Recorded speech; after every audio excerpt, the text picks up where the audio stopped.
Mic test, 1, 2, 3. Hello, is the sound okay? Test, 1, 2, 3.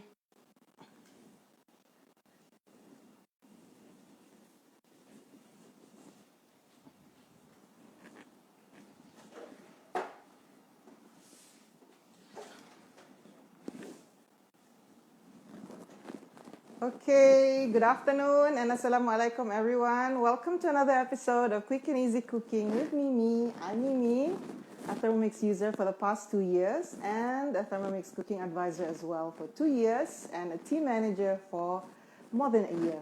So today, no actual cooking, but I'm gonna tackle one very sorely neglected function of the Thermomix, which is the Varoma. It's also misunderstood and widely misused, so I thought this would be a good opportunity to clear things up. Okay? And first things first, when we say Varoma, it actually can refer to 3 things. One is the actual act of steaming, and the other one is the usage of the Varoma dish, the Varoma tray, and the Varoma lid, and also the temperature that is used for steaming, which is Varoma temperature. All right, so first off, what is Varoma? Why the term Varoma? Varoma is actually a contraction of 2 words, which is vapor and aroma. I would even think it's from the French vapeur, which is steam, obviously, and arome or aroma is aroma. So it's like we utilize vapor, steam, to create aroma. Varoma is a proprietary term registered by Forwerk for the actual steaming process. Okay, so when we want to use the Varoma, first off, we assume that you are following guided cooking, so you just follow the timing and whatnot. And when it's time for you to start using Varoma, the first thing you need to remember is you need to take off. Oh, my Thermomix shut down after 15 minutes of an activity. That's fine. We just turn it back on. That's part of the safety and energy saving features of the Thermomix. Very well designed and engineered. So as I was saying, first thing we need to do is to remove the measuring cup. So you don't force it out straight like this. You can't. You should like push it a bit to one side so you can lift it out the same way you take it out. Okay, so we take that out because we need to have this hole here for the steam to be able to travel from the bottom to the top. And then we load our Varoma. Okay, so I might as well take this as an opportunity to introduce to you the latest Varoma lid. Okay, so this is the old Varoma lid. It's transparent, semi-transparent, yeah. And introducing the brand new Varoma lid that color coordinates perfectly with the rest of the parts of the Thermomix. So this is very soon. All new Thermomixes will come with this nice, beautiful black-gray lid. Okay, so when we say Varoma temperature, usually, almost always, when we have to cook something using Varoma, we have to use the Varoma dish and the Varoma tray. So with or without the Varoma tray, it's possible to use just the Varoma dish and the lid, and we load this on top. Say you want to steam an entire chicken, or you can use it 2 layers by putting in the Varoma tray just like this, and you add in the lid and you load it on top. All right? So that's the most basic. Now, some tips and tricks. Say, for example, you want to cook chicken. There's, for example, the recipe chicken with creamy vegetable sauce. That's a very good one. It involves steaming strips of chicken in here.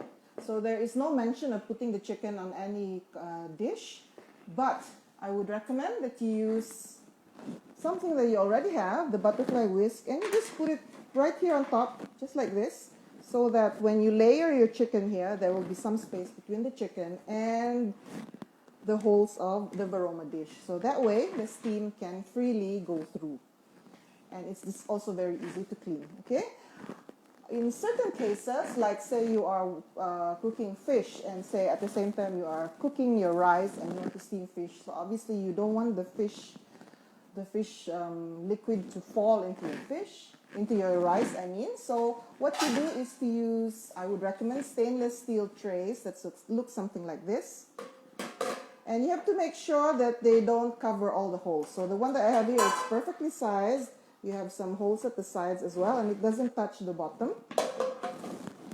And this one, it fits the top very nicely. So I can have, this is how I get to steam 2 fish while I'm cooking my rice.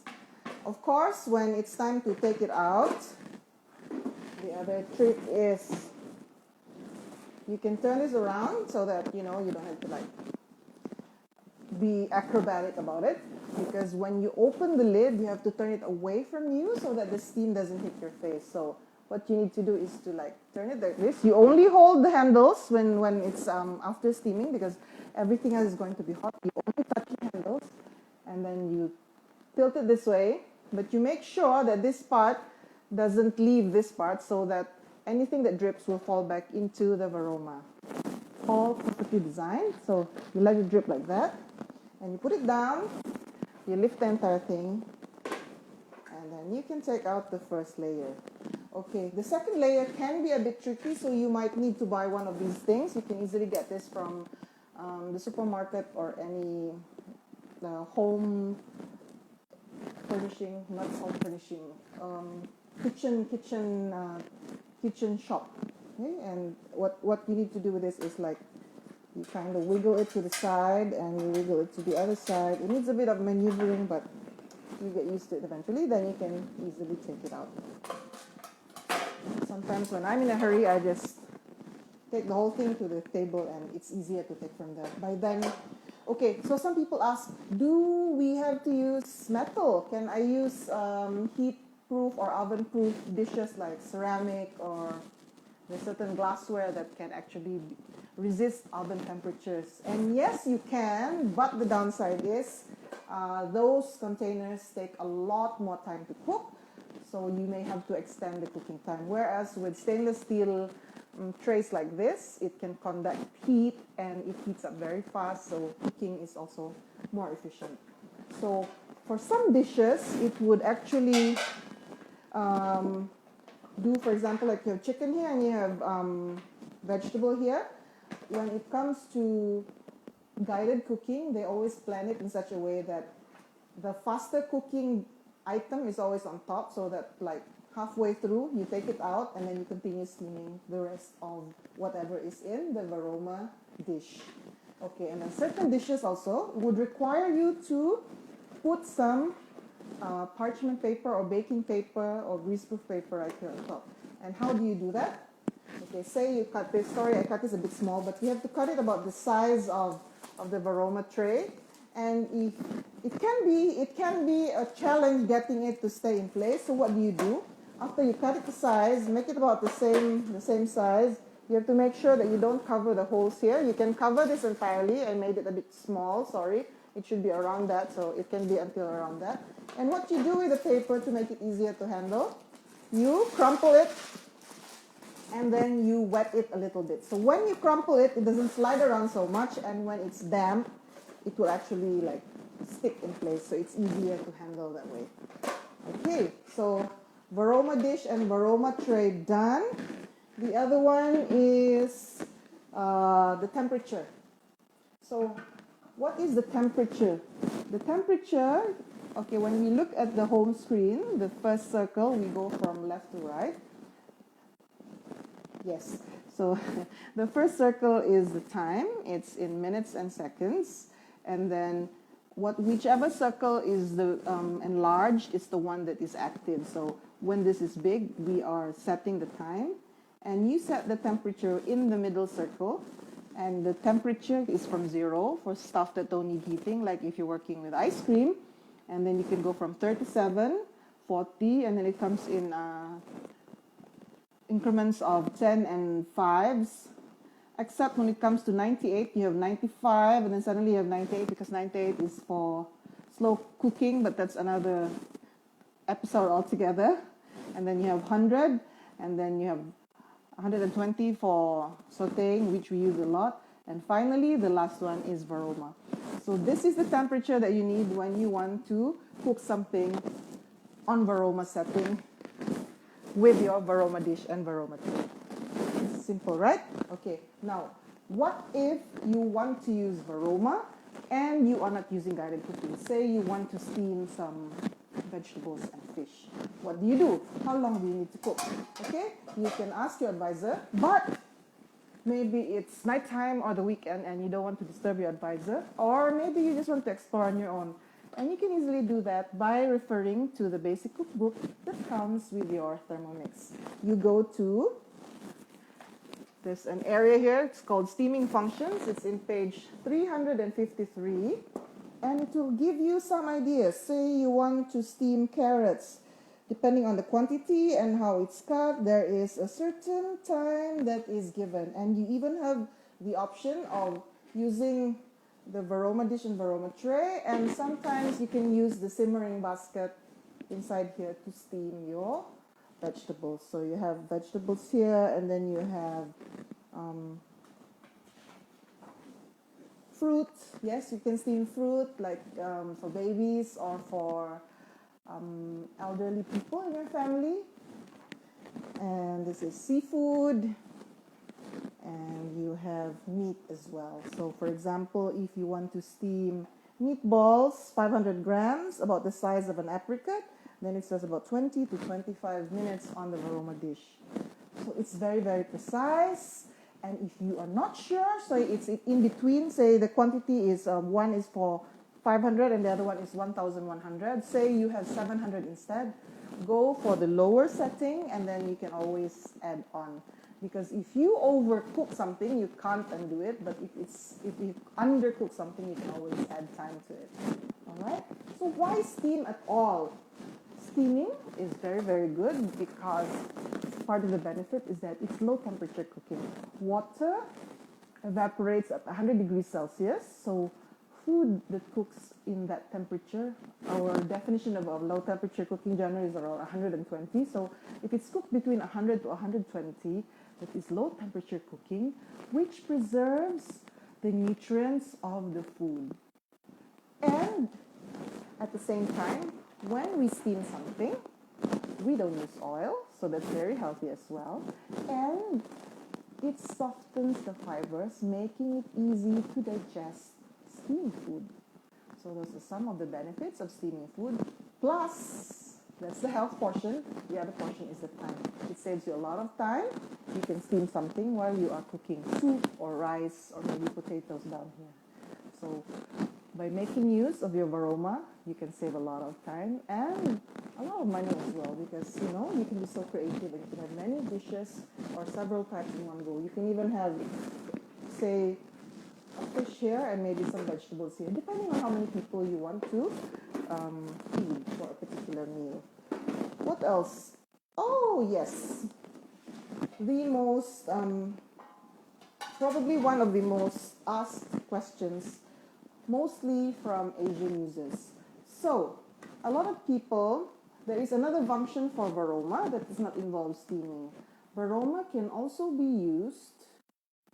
Okay, one last item before I go to the other usage.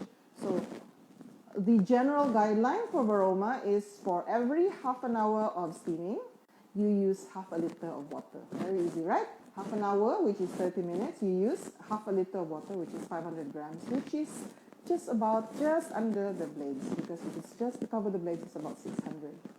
All right?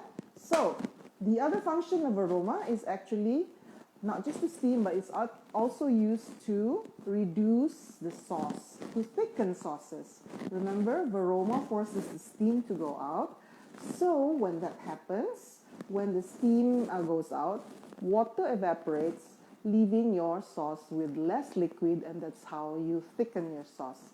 But for that function, because usually when you do that, you don't have much liquid left, you should do it in increments about 3 to 5 minutes each. I would even go 3 minutes, maximum 5, and then you just keep adding if necessary. Because if you use Varoma too long, it might end up in burns, and you will be one, your dish will be ruined, and two, you will have the headache of trying to clean your bowl afterwards. And using your Varoma and everything else properly, it will actually extend the life of your Thermomix. All right, what about, say, you are cooking, okay, this has happened before, dodol. Dodol is a Malaysian delicacy. It's a sticky kind of sweet using a lot of coconut milk and traditional like palm sugar and a lot of mixing, and then you mix it and it thickens up. So there was a recipe that was actually shared last year, and if you find that the consistency is not to your liking, if you find it to be too soft and you'd like it to be thicker, what I would advise you is to wait a bit. Let the base cool. The Thermomix will be fine, the motor will be fine, but the food that's inside, it will actually heat up and it might affect the base, which is made of plastic. So if you wish to prolong the process so that to make it even thicker, what you need to do is to cool it down just a little bit, maybe 10-15 minutes before you proceed. And when you do add on a bit more of time, do it in smaller increments. Don't go, for example, for like half an hour in one stretch. That way you can monitor the consistency of what you're cooking, and at the same time you can monitor your Thermomix as well to take care of your super kitchen machine. All right, so if you have any questions on Varoma, I'm sorry, I only have one device today and I can't see any of the comments, but if you have any questions, just mention in the comments below and I will try to address them later. So I hope this session has been very useful and helpful for you. Hopefully by tomorrow, with the water supply is back, I wish to cook something. Our area is experiencing a water cut again, and we've been very prudent about using water and also not buying food from outside, because I was just thinking, like I'm at home now, I have this limited amount of water and I'm using as little of the water as I can. Like, how do they do it outside? How do they clean the place? How do they wash the produce before cooking? So give that some thought, and even more reason to get your Thermomix today. Okay, thank you everyone. Hope you have a wonderful evening. See you tomorrow, 6 p.m., same place. Assalamualaikum warahmatullahi wabarakatuh. Bye-bye.